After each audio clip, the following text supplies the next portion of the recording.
किसी ने बड़े कमाल की बात कही है कि यूं तो रक्तदान और कन्यादान महान दान है, लेकिन आज के जमाने में वक्त दान भी अपने आप में बहुत बड़ा दान है। नमस्ते दोस्तों, मैं हूं आरजे कार्तिक। माय एफएम से 4 दोस्तों की कहानी है, नवीन, संतोष, मनीष और प्रवीण। 12th की पढ़ाई पूरी करने के बाद पुराने जमाने की कहानी अपनी अपनी साइकिल से रवाना हुए और उस शहर का जो बढ़िया वाला होटल था वहां चाय नाश्ता करने के लिए पहुंच गए।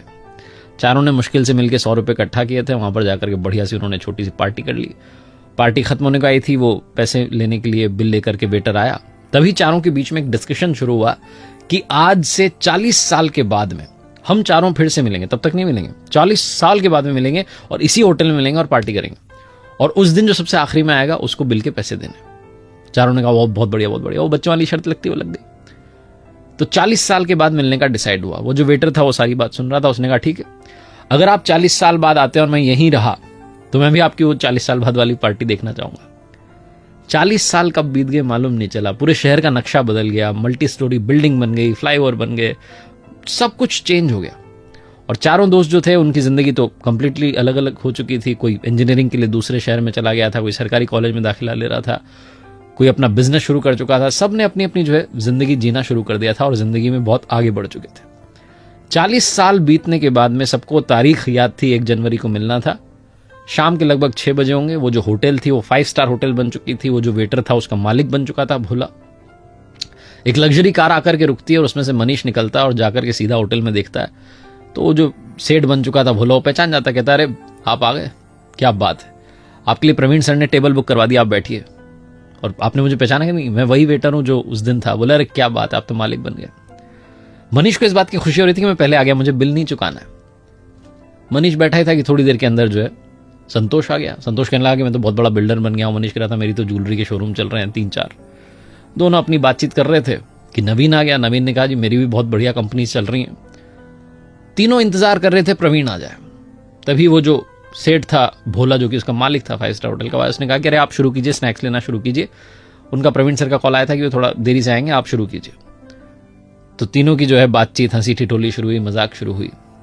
थोड़ा और टाइम बीत गया, 7:30-8 बजने को आया। फिर से वो आया।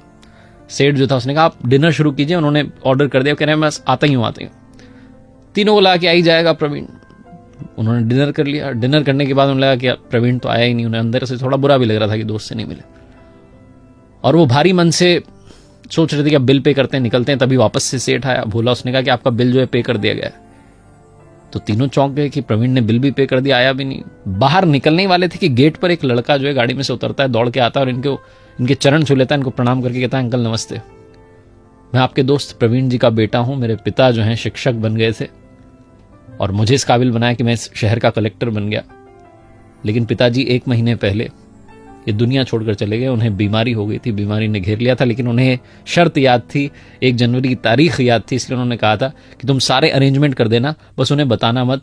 जब उनकी सारी पार्टी खत्म हो जाए तो बाद में बता देना। वो नहीं चाहते थे कि इतने सालों बाद आप मिलें और आपकी जो खुशी है उसमें दखल पड़ जाए। तीनों दोस्त रोने लग गए। उन्हें समझ में नहीं आया कि कैसे रिएक्ट करें। ये छोटी सी कहानी आपकी हमारी जिंदगी की कहानी बनती जा रही है। आप में और हम में से बहुत सारे लोग अपनों से मिलना बंद कर देते हैं, इंतजार कर रहे होते हैं कभी किसी सेलिब्रेशन का। यूं ही अपनों से मिलना शुरू कर दीजिए, क्योंकि क्या पता कब कौन हमें छोड़ करके चला जाए। आदमी वाकई जो है पानी का बुलबुला है। छोटी सी कहानी जिसका सार ये समझाता है कि वक्त बिताइए अपनों के साथ में। ये जो वक्त दान है ये आज के जमाने का बहुत बड़ा दान है। माय एफएम पर आरजे कार्तिक आपसे एक ही बात कहता है, चलो अच्छा सुनते हैं, अच्छा सुनाने का प्रयास हम करते रहेंगे। और आखिरी में ऊपर वाले के आशीर्वाद, अपनी मेहनत और अपनों के प्यार के साथ कर दिखाओ कुछ ऐसा कि दुनिया करना चाहे आपके जैसा।